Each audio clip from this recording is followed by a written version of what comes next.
Introducing National Streaming Sports, live and on-demand sports talk programming that you can access 24/7. For the premier sports talk experience, tap into our Roku channel.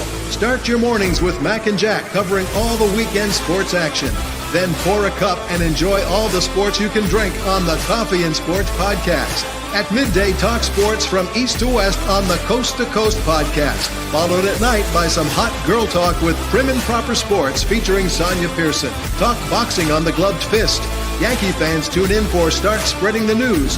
And there's more on the College Sports Huddle and Sports Scope with Robert Butler. There are 20 podcasts in all and 70 weekly shows giving us a 3.4-star viewer rating. To find us on Roku TV, search for National Streaming Sports on the Roku search bar. Click on the logo and you're in. National Streaming Sports, live and on-demand sports talk for America.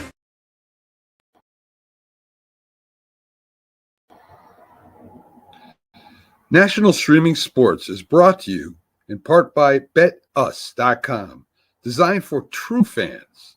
NFL odds, Week 1 and futures, college football odds, including Heisman Trophy favorites and playoff odds, NBA odds of division winners and playoffs, Major League Baseball playoff and World Series odds, the National Hockey League Conference playoffs and Stanley Cup odds, and boxing wagers.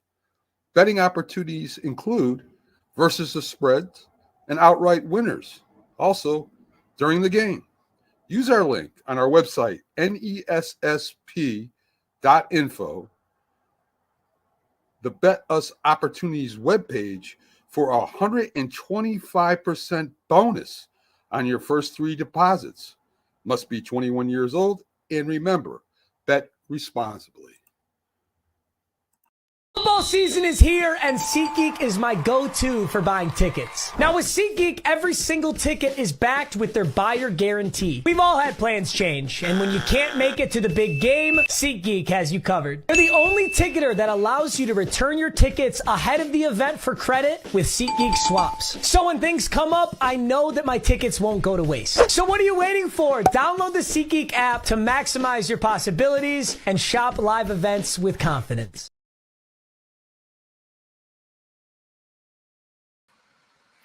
Good morning and welcome to the Mac and Jack Show.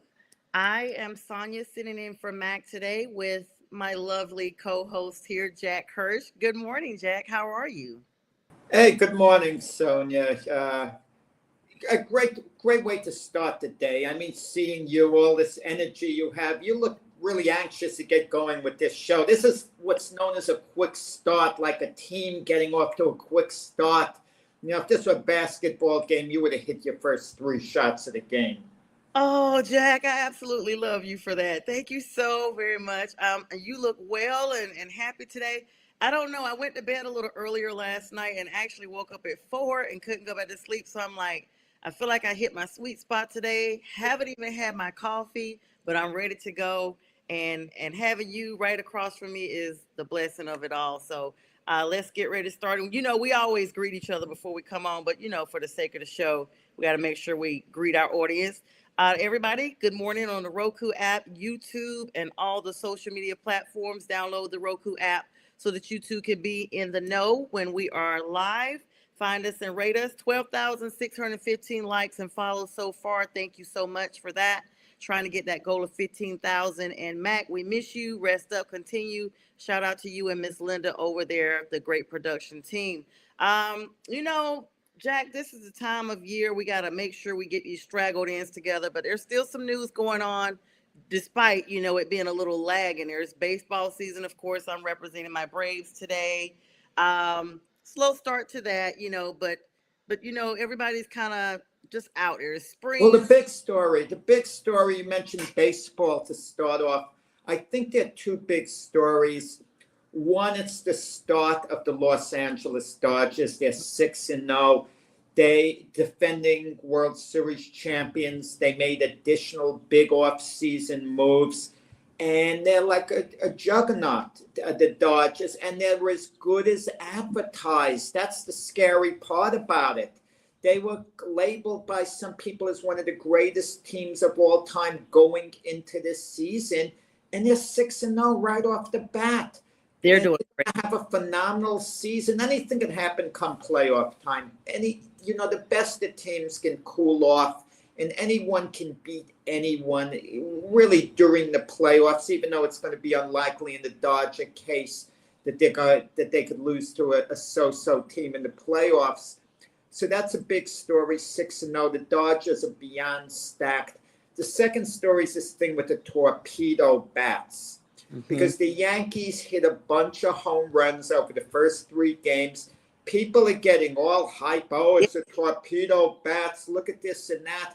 But the biggest home run hit of all, Aaron Judge, is not using a torpedo bat. But they Pay a beat little the Brewers. bit of They attention. He beat the is not Brewers. using it.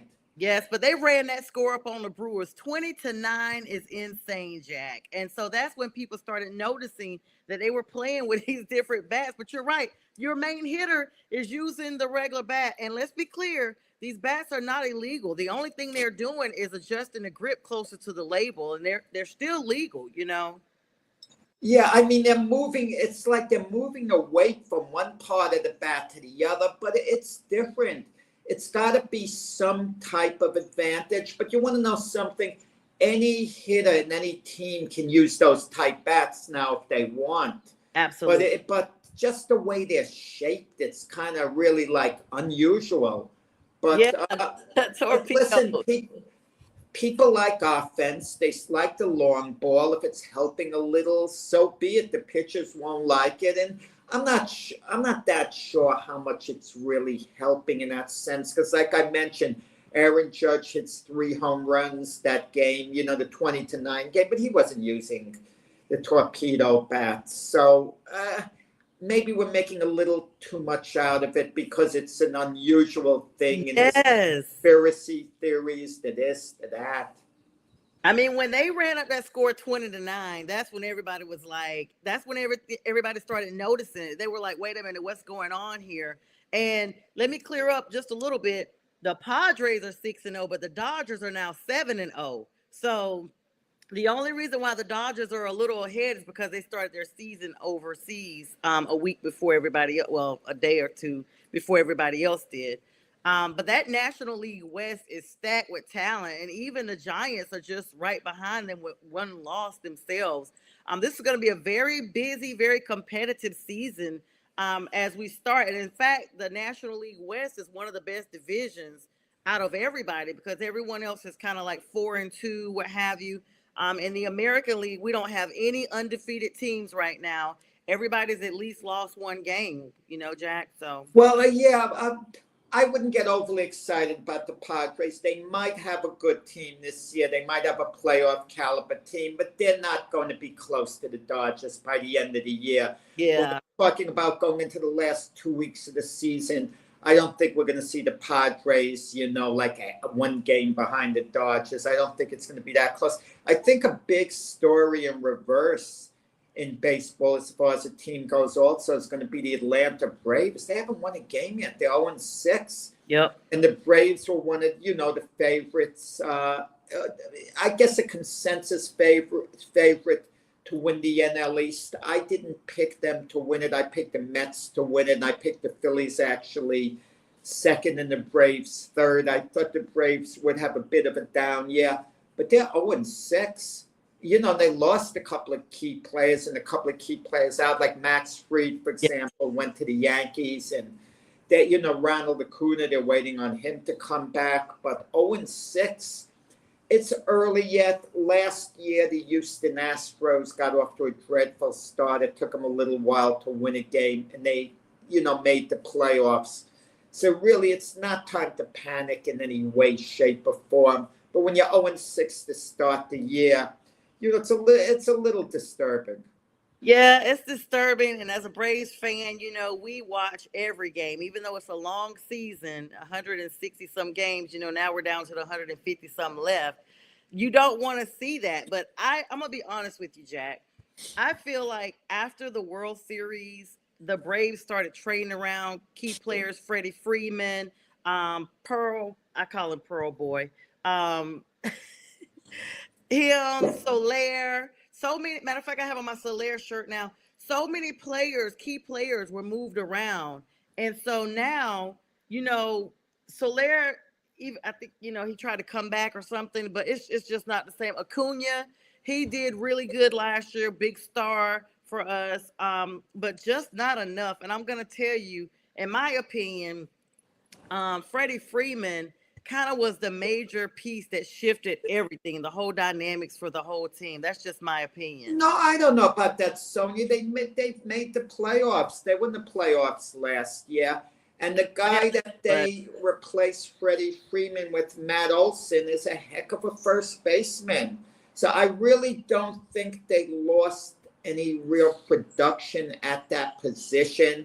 I mean, you wanted Freddie Freeman. He was with the Braves, 12 years? Yes. You wanted him to be a lifetime Brave. And that's what I talk to people about, legacy players. And people don't always understand how important it is to have a legacy player. There are very few players you want to be with their team their whole career. That's why I was thinking with Pete Alonso. Pete Alonso should want to be with the Mets his whole career. The Mets should want Pete Alonso on their team his whole career because he's close to breaking team records. And you would think you'd want him to do it. You know, I think of the case of Andy Pettitte, you know, outstanding Yankee pitcher all the years. He's thought of completely as a New York Yankee, but for 3 years, when he became a free agent, he signed with the Houston Astros. His hometown is Houston. He went there for 3 years, and then he came back to the Yankees, and everyone thinks of him as a lifetime Yankee, which is good. But the point is, Andy Pettitte's lifetime victory totals come as a Yankee, a second to Whitey Ford's. Yeah. Had he stayed with the Yankees those additional 3 years, he would have been the all-time win leader for the New York Yankees. Now, he has more wins than Whitey Ford, but not as a Yankee. He comes a little short. And think of the case he may have had for the Hall of Fame. The winningest Yankee pitcher of all time. Yes. That would have boasted his case somewhat. You know, and now he's not that close to being a Hall of Famer, really. And that's what we talk about, legacy players. Okay? And people don't understand that. Even the most knowledgeable of people, you know, don't understand that. Yeah, you got to kind of like strike where the iron is hot, like real talk.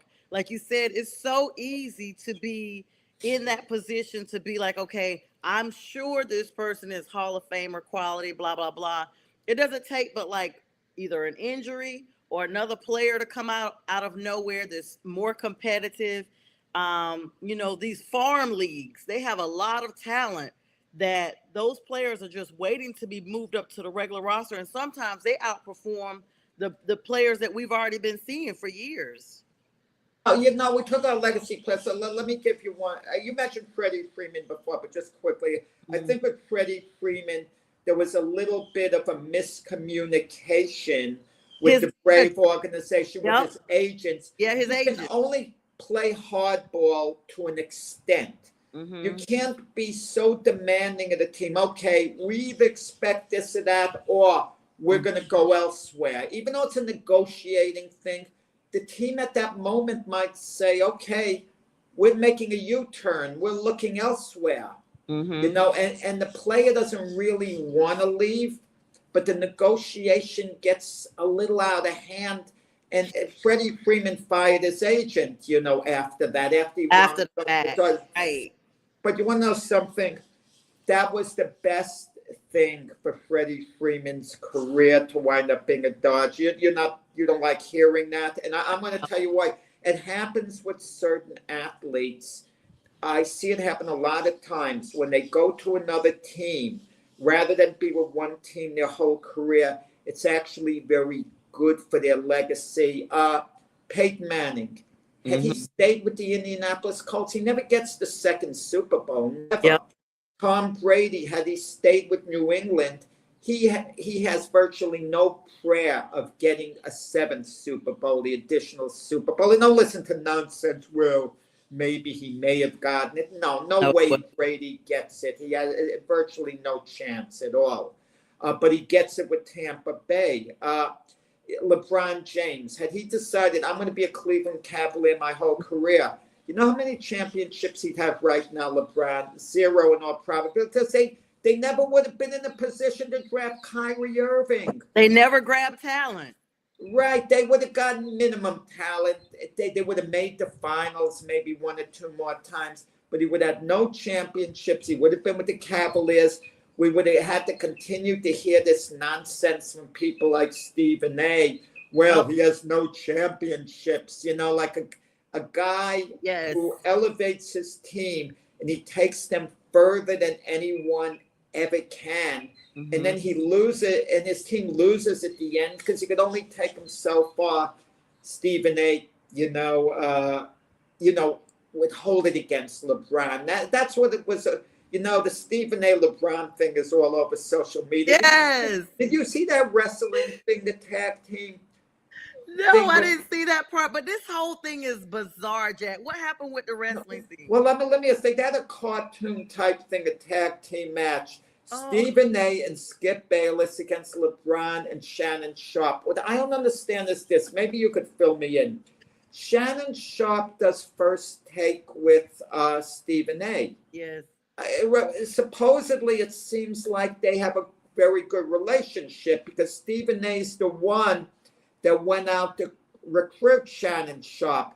Yet Shannon Sharp seems to be leaning towards LeBron in this argument, and LeBron loves Shannon Sharp.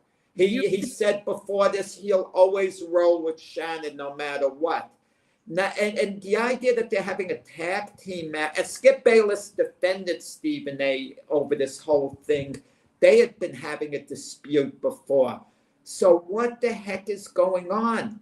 And Shannon had a falling out with Stephen A. Yeah, I'm interested in this soap opera stuff. I'm gonna be honest with you, Jack. I did not know that Shannon had come to First Take with Stephen A. I had not watched the First Take in probably since the last part of last year. But I know that Shannon has Club Shay Shay on YouTube, where he spills the tea. And so I thought he had kind of gone into that sector and kind of like pulled away from sports because, him and Skip had this big blow up on air. They got into a really big argument and he walked away from the show with Skip Bayless. So now that's why this meme is out there, because that's an unresolved issue that everybody knows about. And oh my goodness, I'm looking it up now. This is hilarious. But anyway, I've never been a Skip Bayless fan. I just haven't been it. I think he'll say something just for the sake of saying it. He hasn't been one of my favorites. Yeah. Shannon Sharp, a very intelligent individual, but he's got a big mouth, a mouth that roars, but very intelligent individual. I really have a great deal of respect for his insights on things and how he presents his arguments. And Stephen A., I like Stephen A. plays both ends. I haven't spoken to him for a while, Max Kellerman, but I've been friends, Max. And after he broke up, with Stephen A., went off First Take, I could tell you, Max wasn't thrilled with Stephen A.'s character. So when he didn't say so publicly, but he wasn't too thrilled with them. We'll leave it at that. But, anyway, I kind of enjoy this soap opera thing. It's kind of going, but they had this wrestling thing, the way they were going at it. And it was kind of funny. I'm looking at it now. This is crazy. However, they're saying that Sharp is saying, Shannon Sharp is calling for an end of the drama. He's saying, let it go and move on from the feud. That's what he's basically telling Stephen A. Because it's been going on for weeks, Jack. And it's like, in my opinion, sometimes people just do stuff to kind of stay relevant. Like, we see that you're already a loudmouth on your show. You don't need to do anything else. And I don't know, he may have just a genuine dislike for LeBron. Some people just feel like LeBron is off-putting. This is what he's used as his catalyst. What do you think? I don't know. Now, Stephen A. probably dislikes LeBron. I can't say dislike him before. Stephen A. likes to play all ends. he'll go against someone and say, "Oh, my brother, this and that," while he's going against them. And but this case with LeBron, I'm sorry, I can't. LeBron's got a lot of issues, and I actually do like LeBron, you know, and there's a lot I admire about him. But you can't say, keep to the media, keep your focus on the game. Don't talk about the other stuff. That's what upsets him. He's the same guy. When they wanted to talk basketball with him, he says, "No, ask me about Jerry Jones." And Right. listen, Jerry Jones is 14 years old. See, he switches the topic to Jerry Jones standing in the back of a rally. Okay. Oh, yeah. That Jerry Jones later said he was just, as he recalled, he was 14. He was just curious what was going on. Yeah. You know, maybe he could catch Jerry Jones making a racial remark when he was 6 years old on tape when he was a kid, and LeBron could bring that out. I mean, I don't know.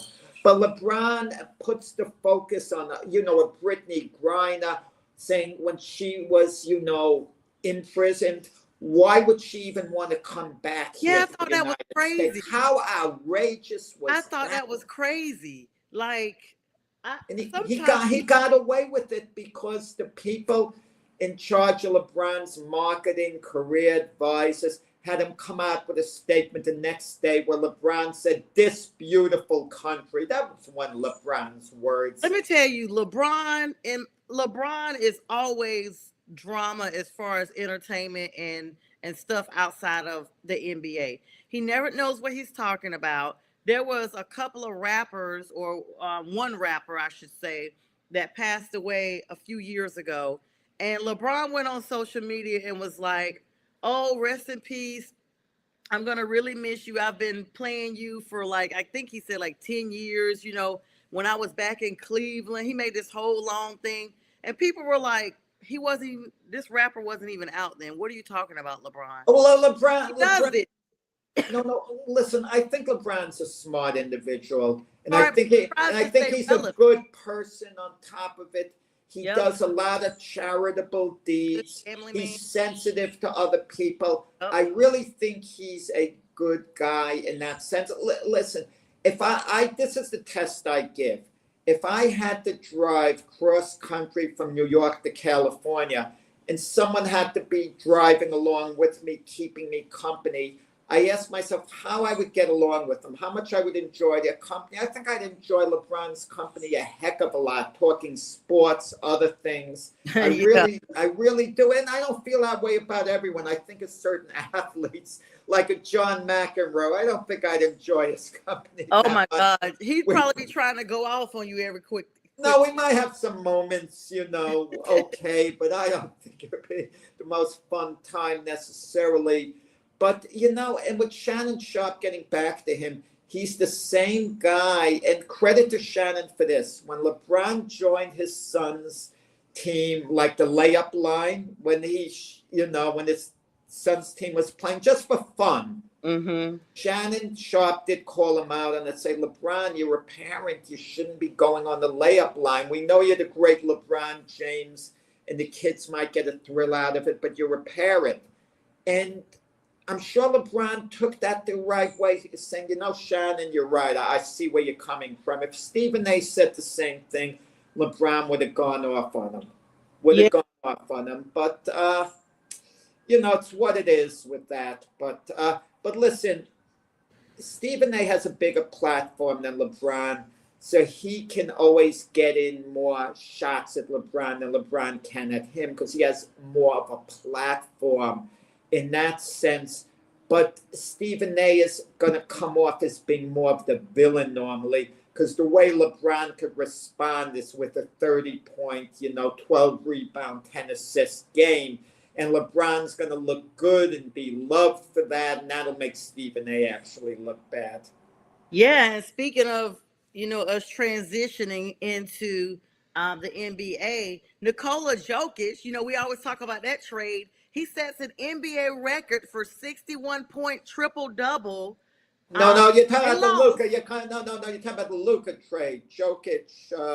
Yeah, I'm Denver. sorry, Luka. Yeah, Luka. But Well, I now don't you're really showing comment. European bias, Sonia. I mean, you could be accused of, certain I bias can't. there. I It'll be can't all over be. social media now. I So, can't.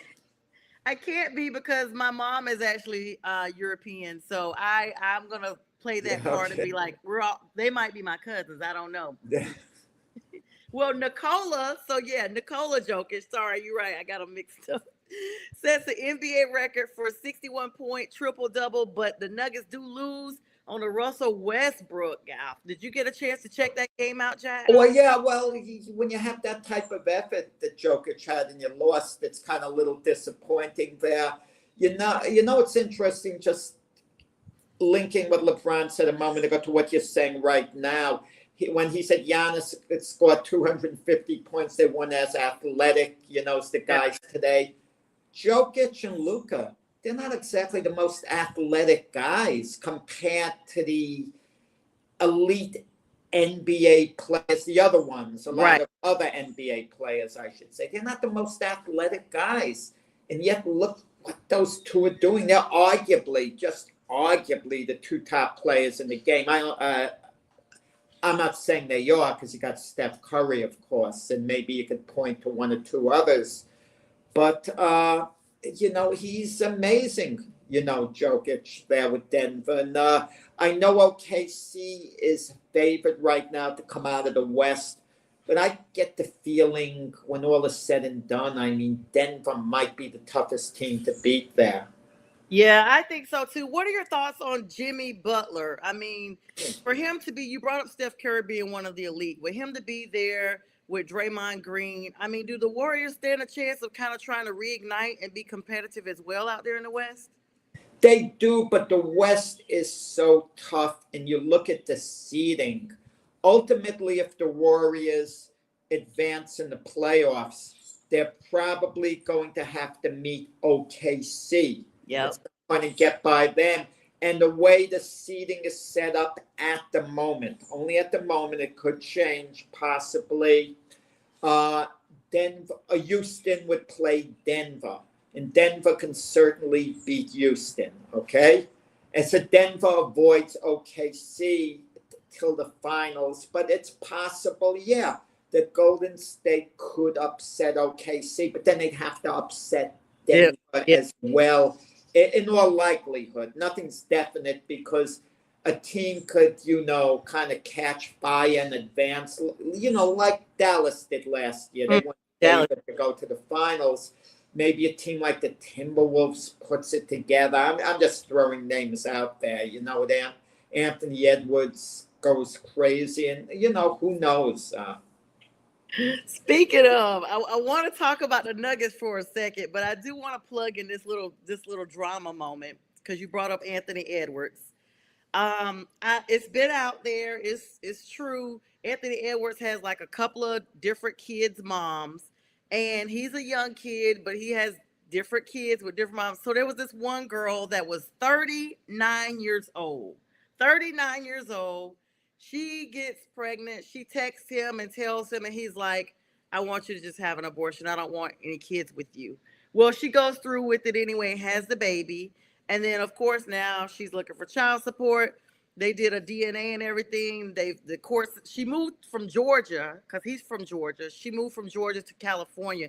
California has a 30% of your income. They have a higher tax, like money that they take out for child support. Like I know that for a fact because of my background. Well, basically, he tells the judge, okay, I'm gonna pay child support, but I feel like she moved to California because she knew that she would get a higher amount out here. And so the judge was like, you're right, I'm gonna redirect it to Georgia and let Georgia decide on the child support amount. But get this, Jack.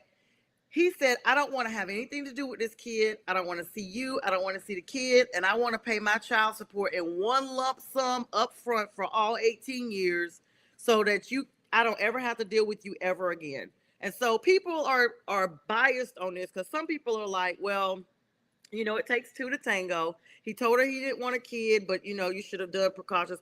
Other people are like, she's almost 40. She set him up for a paycheck because she has another child with this rapper. So this is just what she does. runs after paychecks. Number two, they're like, Anthony Edwards was actually smart to want to pay his child support all up front, because when he goes to get a increase, an extension on his contract, he's gonna get more money. So I just want to know, I know it's a lot. What are your thoughts on that, Jack? I'm not giving any thoughts on the morality with Anthony Edwards, one way or the other. I don't even want to touch that. I don't know what the laws. I didn't know you could pay child support in a lump sum. I didn't either. I doesn't have to be done in payments over the years. I just don't know. And Anthony Edwards has to make a life decision. I'm not criticizing him, one way or the other. I'm not supporting him, criticizing him. Yeah. It's his personal life, completely his business. Like what happened and all, and that's that. It's something I'm not going to comment on. Too many people catch, the morality view on it, and they're giving their opinions on this and that, and it's a very personal thing what happened there, but it's something he's got to, he's trying to deal with in his own way. So what can I say? Yeah, well, sometimes, we talk about when you're in the limelight, when sometimes your personal business is going to bleed over, because when you are known, it's just like me or you, Jack. Like what we do right now might be just our business. But, if this network really takes off, then they're like, wait, we know Jack and Sonya. They're on TV, or, they're on a podcast a lot, and they did this or they had this. Sometimes it's just out there for the public, even though you might not want it to be out there for the public. And then before you know it, everything is exposed and everybody has an opinion. So, it's not like they say you listen and you don't judge. It's like you still listen and you still take it in and have an opinion, but you're not judging. You're just like, wow, like it's just one of those wow moments. So I had to ask you what your thoughts. Yeah. Like you said, like a show like this really took off into the big time. Someone would go back and catch a tape of something. Yes. Dead, and I would be accused of this or that, and they'd be saying, "Oh, let him go." Something that happened X amount of years ago. I'll go on social media. Don't misunderstand me, but I'm not going to answer things. Right. Like if it's like a few friends of mine, people I know, I might make a comment. And I don't get the heavy duty stuff, easy, relaxed stuff. Not arguing back and forth, but it's these strange people, they make these outrageous comments, and I feel like answering once in a while, and I don't, because it's not going to go anywhere at all. That's smart. That's the smart route. I woke up this morning, I was meditating, and they were talking about sometimes silence is the best answer, because it leaves the interpretation where people forget. Leave it alone, and it becomes old news, and people usually are going to move on. The more you respond to it, the more you keep it going. I mean, someone could say something bad about someone else. If they leave it alone, by the next day, it's going to be forgotten what was said about him. But when you keep responding, you kind of fuel the fire. Yeah, you do. But what else do we have here in sport? Yeah, so I wanted to ask you, were talking about the Nuggets a minute ago. The Nuggets may actually be looking to unite Nikola Jokic with $188 million NBA champion via Michael Porter Jr. swap. Did you hear about that? That would make them super. Wait. I'm a little confused. Oh, they're reuniting them in a swap?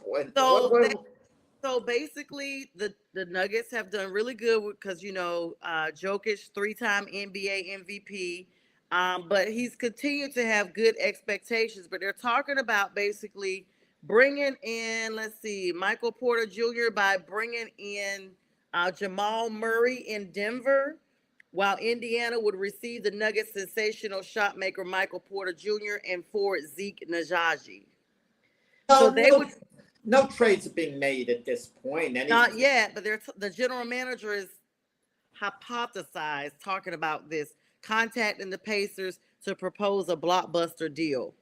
They can't. They're not allowed to make a trade late season like this. I know. I'm I wondering mean, where this that's is it's coming not going to from. happen, and they wouldn't be talking about the off season right now.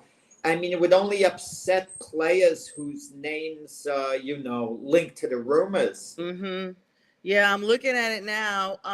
And they're saying, let's see. Don't believe all this stuff, Sonia. That's someone throws it out there. I mean, it's possible in certain cases, but don't believe all this stuff that's thrown out there.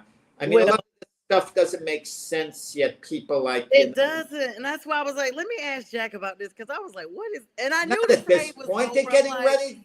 Before you know it, the playoffs are practically around the corner. In a couple of weeks, teams are going to be getting really ready for the playoffs. They're kind of getting ready for it now, gently getting ready, for the playoffs right now. They're trying to get in position, certain teams, but no, teams' rosters are basically set. The main thing is to just be healthy come playoff time. all right, let's switch to some NFL news. Looks like the whole chatter behind the tush push, they've tabled that. They're not going to talk about it anymore until May. Of course, the NFL is meeting. They're trying to get these rules and stuff together. They do have some new rules concerning the offside kick, as well as some overtime rules and stuff like that are being changed. So they are meeting and making changes. Did you hear about those, Jack? Yeah, they're always making change. The tush push, I think, should be banned. If the NFL is talking about safety, it's really, even though it's not high-level contact where players are running at one another, just what it means to the joints, just the tug of war, the pushing there. Play could get crunched in the middle of the tush push. To me, you'd kind of like do away with it. The onside kick is a waste of time for the most part. The chances of making it are something like 7%. So why are we even having it out there? I'd rather there be a play for an onside kick instead. And this is a bit of a long shot, but the percentage would be better. Let the team take the ball at the other team's 10-yard line. And if you can score, then you get the possession. That would substitute for the onside kick. They have one chance from the 10-yard line, which is hard, to get it in the end zone, but it's more doable than an onside kick. Yeah, those that's what I was just looking at. Now they have a lot of other rules that they're looking at changing. One of them also was regarding the regulation. I'm trying to find that picture I had saved. Basically where they had the timing of the regulations, not the periods themselves, but overtime. Something about the overtime, because sometimes these games end in ties or what have you. Let's see. There was one talking. They play one extra quarter, and then if neither team's ahead, they call the game a tie. Mm-hmm. Unless it's a playoff game, of course, then they're going to play it to its conclusion. Yeah, so they're trying to look into all of that. I don't know what the gist of everything is behind the reason why they're looking into all of this and actually tabling the push tush to another time, but that's basically what's going on as far as NFL news, et cetera, et cetera. I don't understand that tush push. You're allowed to push a player on your own team over the goal line, but if a player falls down, his teammate's not allowed to pick him up and carry him over the goal line and then drop him over the goal line. I don't get the rule completely, but there'll be some changes made, in that sense. They got a lot. The off season, actually spring training is coming up. So this season's already back into the OTAs.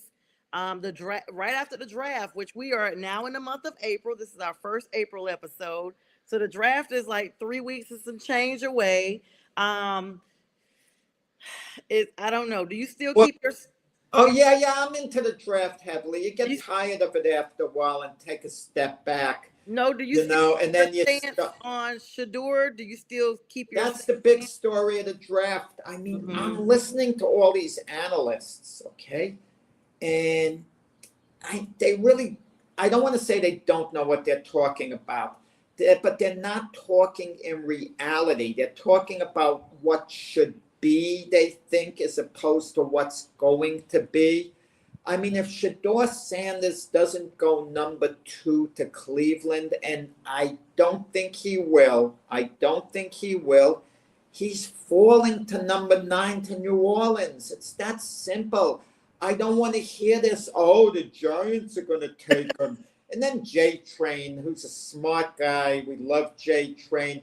J Train's in kind of la-la land thing, and you could tell him I said it. He's listening. He probably, yeah. But the Jets are not going to take him. The Raiders are not going to take Shedeur Sanders.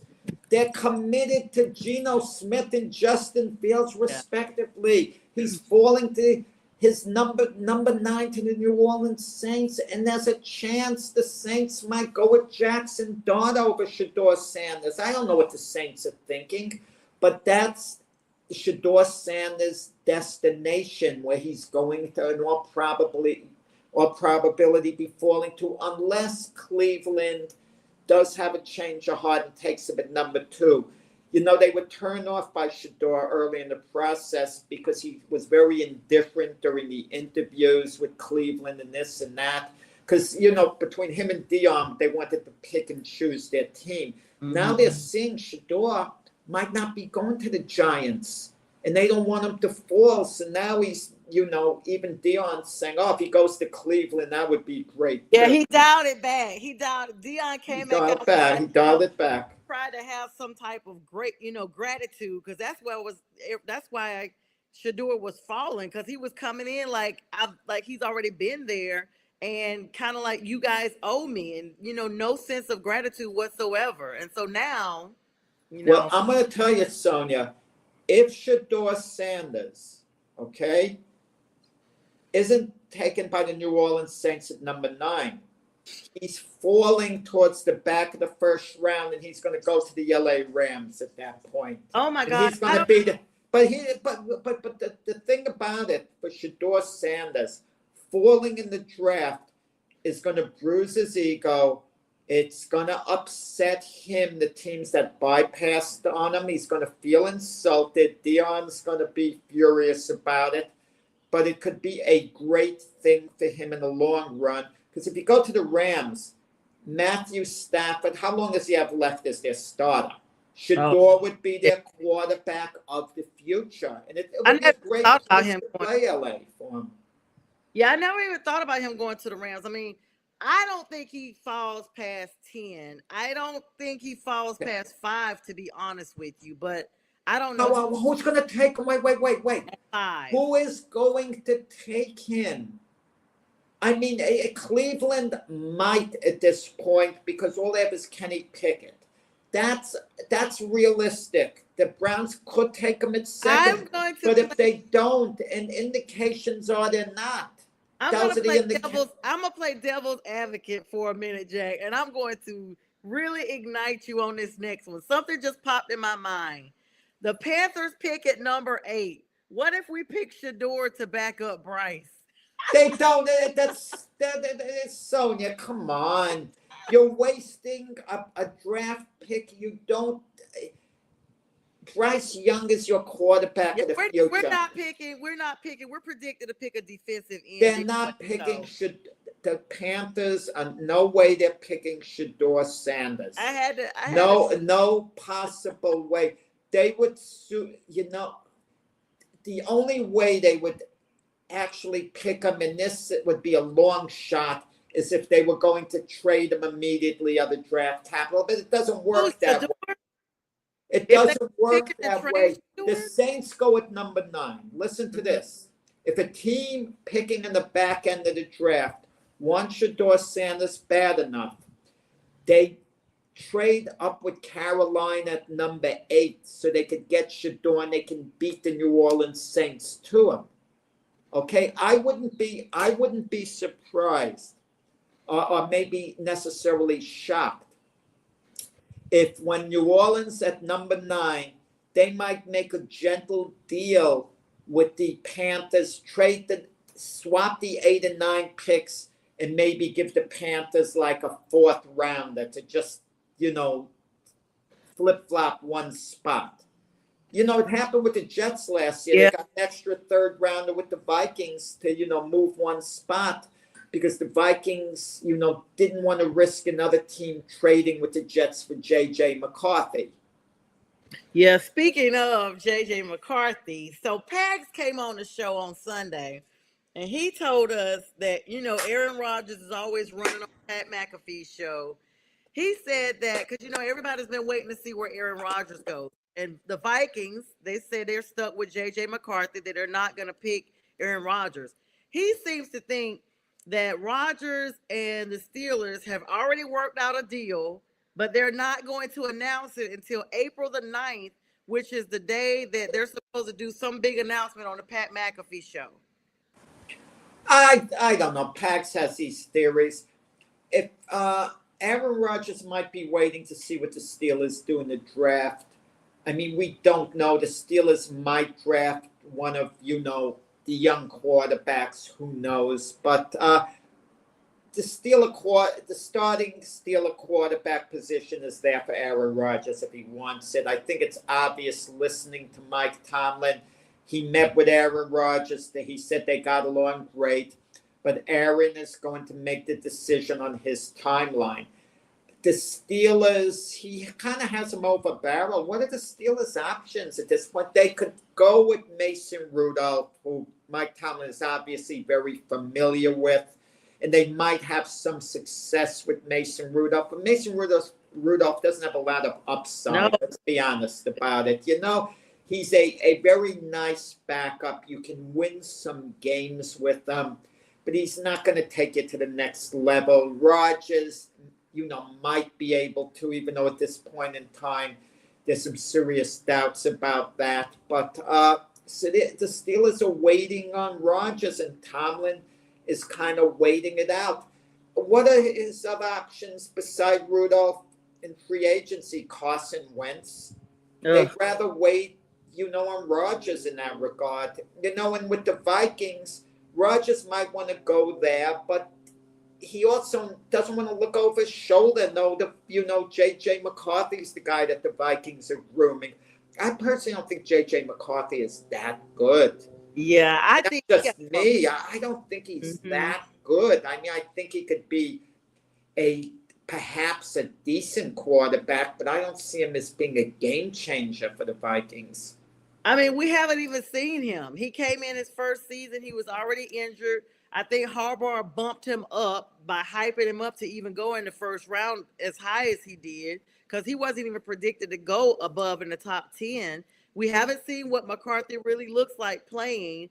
So to say that he's the starter with them, I really feel like they should have held on to Sam Darnold one more season, let McCarthy come in and be mentored and guided, and then, But Sonia, not that easy. You can't hold on to Darnold for one more year. Darnold didn't want to sign a one-year deal where he knows he's going to go elsewhere. And the Vikings didn't want to franchise Darnold because they would have had to overpay him. So I understand Vikings did fine as far as that. When the Vikings were hoping they could hold on to Daniel Jones to be their bridge quarterback at least, but Daniel Jones smartly went to Indianapolis, where he actually have a chance to start there, because the incumbent Anthony Richardson is very far from a lock, as far as holding on to that position. You mentioned Harbaugh being so high on J.J. McCarthy, and he said J.J. McCarthy should have gone number one in the draft overall. But if you're so high on your college quarterback, when Harbaugh took over as coach of the Chargers, you know what he could have done? He could have drafted J.J. McCarthy. I thought that was going to happen. And he could have traded Justin Herbert, and he would have gotten at least 2 first-round draft choices, maybe 3 of them back. Yep. He would have gotten such great draft capital back for Justin Herbert. Teams would have been all over him for Justin Herbert, and he would have had this guy, J.J. McCarthy. It would have been win-win.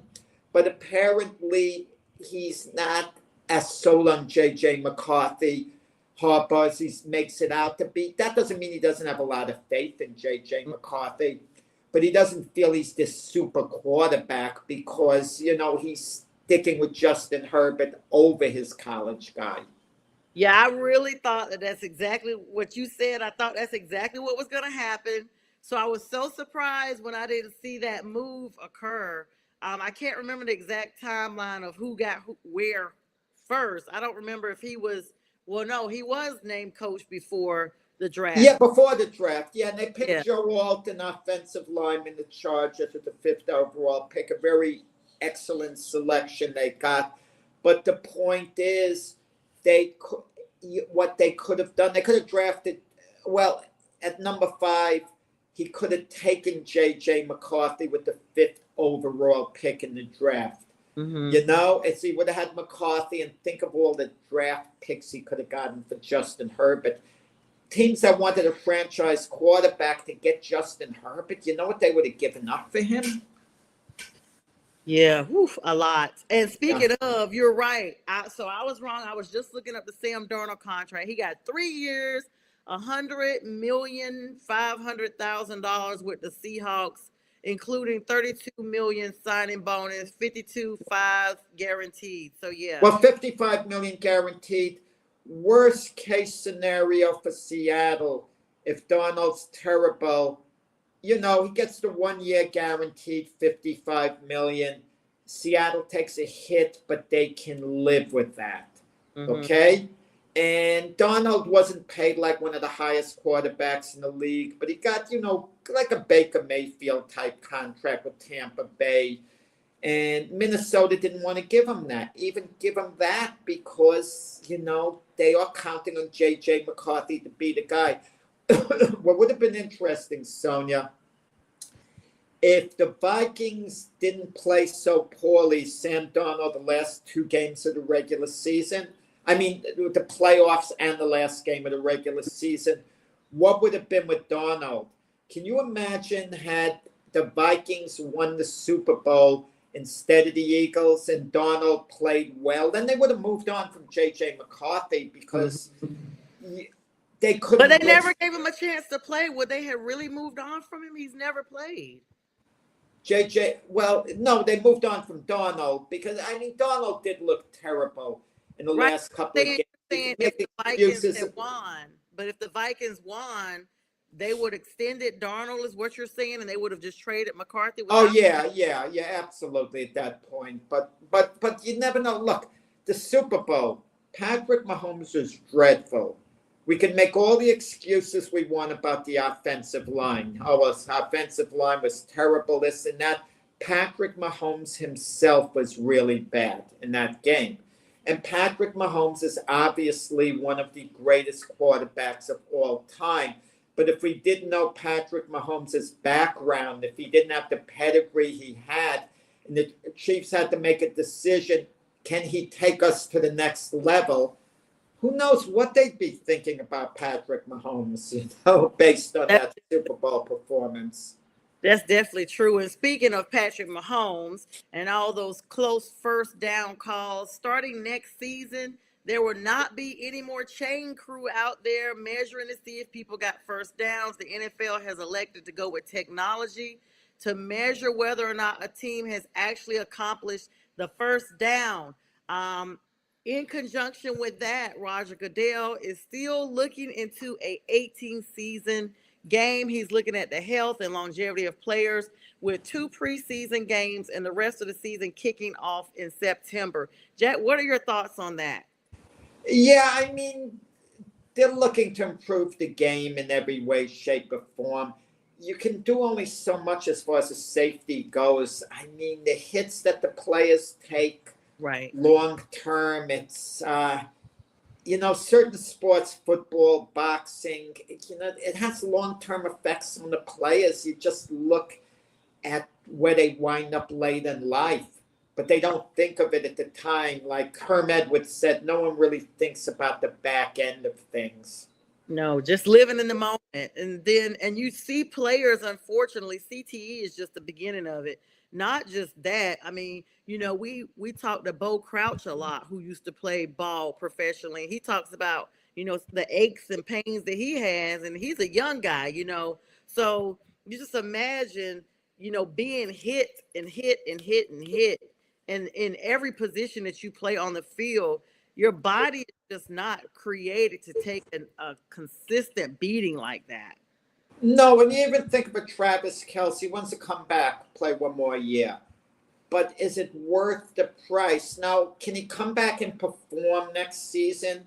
Yeah, okay, I'll believe him if he says he could play a lot better, have a Pro Bowl type year next year. But you kind of wonder, is it worth it to put in the extra time? But, it's what is. I mean, his brother bowed out. He and his brother are close in age. Jason Kelce of the Eagles bowed out a couple of seasons ago. And, a year ago, yeah. Year ago. They've been, we're now going into a new season. But, yeah, they've been, bantering about it for a while. They have a podcast where they've talked about it. And so some people were shocked to see that Kelce came back. He just looked so poor towards the end of the regular season and in the Super Bowl. This just was not a solid season for him. I don't know if because he was just, focusing on personal stuff or what have you, but we saw him miss crucial catches throughout the entire season, Jack. Yeah, you know what it is like. I don't know what's this off-season stuff, and it's great he has the relationship with Taylor Swift. I think it's sincere, whatever. Mm-hmm.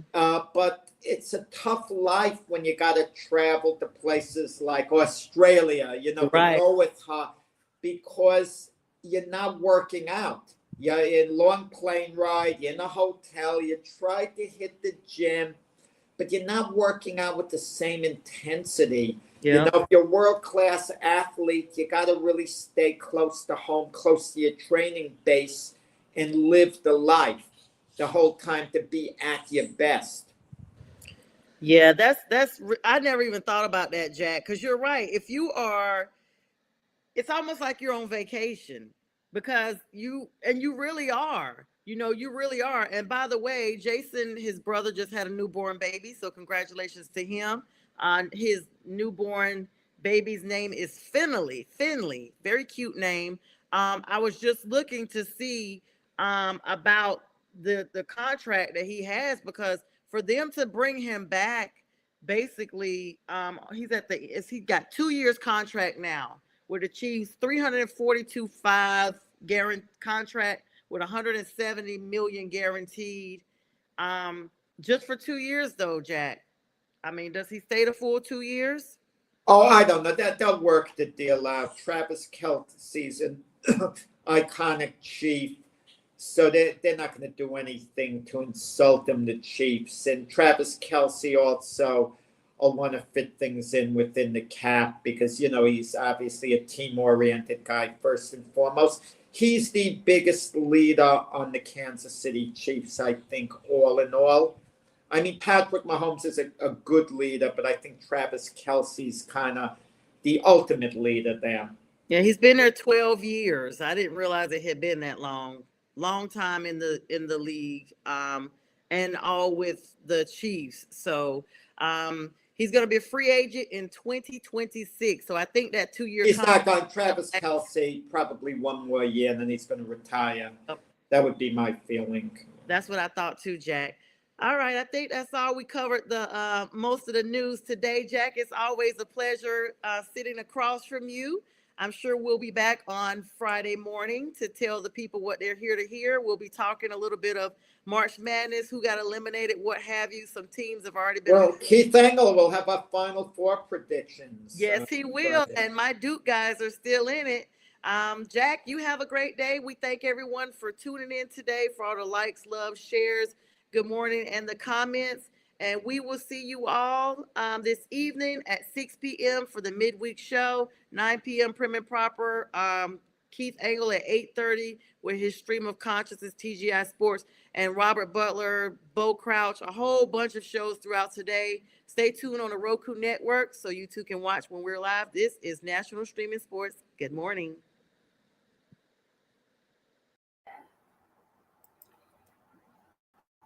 You're watching National Streaming Sports. Over 20 podcasts, 70 shows, and a 3.5-star rating on Roku TV.